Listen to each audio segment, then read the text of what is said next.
I think that's an eating fish. That looks like dinner. My name is Dr. Mike Lang. As both a health researcher and adventure guide, I've seen how being outdoors enhances the well-being of family caregivers. Carl is caring for his 3 young children as they grieve the death of their mother. Together with John Hagedorn, a fly fishing guide that works with families, and a widower himself, we are heading to the river to talk about how to care for grieving children. This is Caregivers in the Wild.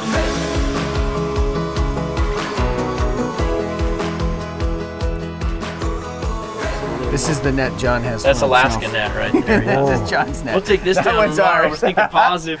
That one's really thinking positive. We're going to introduce a concept that's pretty critical. It's called mending or tending to your line. So I'm going to cast upstream, let that fly drift. I always want that fly to lead. So if at any point my fly line is getting ahead, I'm going to pick it up and reposition it upstream of the fly, and that's what we call a mend, or mending our line or tending to our line. You hear that? It hitting the water behind you? Yeah. You're reaching back too far. There you go, that was better. And then a mend upstream. Yep, good. How long do you want it to float down for? Well, as long as it's floating drag free, you're okay. You could have thrown one more mend in there. Oh, okay. My late wife, Lindsay, she succumbed to mental illness, and I've been raising my 3 kids since. Anxiety and depression really hit her really hard. Kind of came out of left field for us. My oldest, Olivia, she was just a lot more emotional, and I found both my boys really kind of shut off quite a bit. And there were lots of, we called them cuddle puddles, where we'd all just kind of gather together and just kind of sit on the couch or in the middle of the floor, and we'd all just cry. When Aaron first passed away, we were away from home. And then there's the coming back home. Well, it happened to be on what would have been her birthday. And Bodie, my youngest, he wanted to do candles and cake. And I didn't even want to go back to the house. But as a dad, you do whatever it takes for your kids. And they're looking to you, and you're scrambling for answers of how to do life now.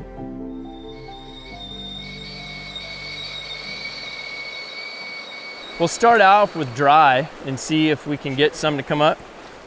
Once it's out there fishing, let it fish. Just do a little mending. Let it sit on that water as long as it can. That's a good looking drift right there, Carl. Those are good drifts. When we get fish big enough to get their mouth around the fly, it's gonna be a connection. Oh yeah! Yes! Way to go. Just a little guy. You got quick response and a little give. You have the personal experience of grief, and then you're wondering, what is it like for the kids? Yeah. Living it while caring for it is, I think, what makes grief a really unique thing. I didn't feel like having a birthday party, and yet you had to, as a caregiver, say to yourself, I'm gonna shove down my experience right now because it's good for my kids. Right. Right? A lot of it's been learning to make space for the messiness of grief. Just like, don't put it into hiding, right? Like the language I use in the house is always, we talk about our feelings, and that doesn't matter what we're feeling right now. It's important that we share what we're experiencing, and then acknowledging that matters, that you matter, and then teaching the kids that. Yeah. Yeah. Not to get all nerdy on you, but like emotional repression and suppression is what leads to all sorts of mental health challenges, right? When it comes to the downstream effects of losing a parent. Nice one, Carl. Doing good. The dinner fish there. If you Yeah, guys want that to might keep be it. the dinner fish right there. Yeah, all right. Yeah, man. Yeah. Nice job Yeah, there, Carl. One of the things I always appreciate about John is he's every other cast, he's like, yeah, good one. Yeah. Absolutely. Oh, that's a beautiful float. Oh, well, there's a fish there, Yeah. And so you're speaking what you're feeling. That's a great picture of supporting kids through something like grief. When you're feeling encouraging, just to say it out loud so people know it, right? Then there are times where you need to let them work it out. Yeah. And sometimes you can be talking too much, right? Yeah.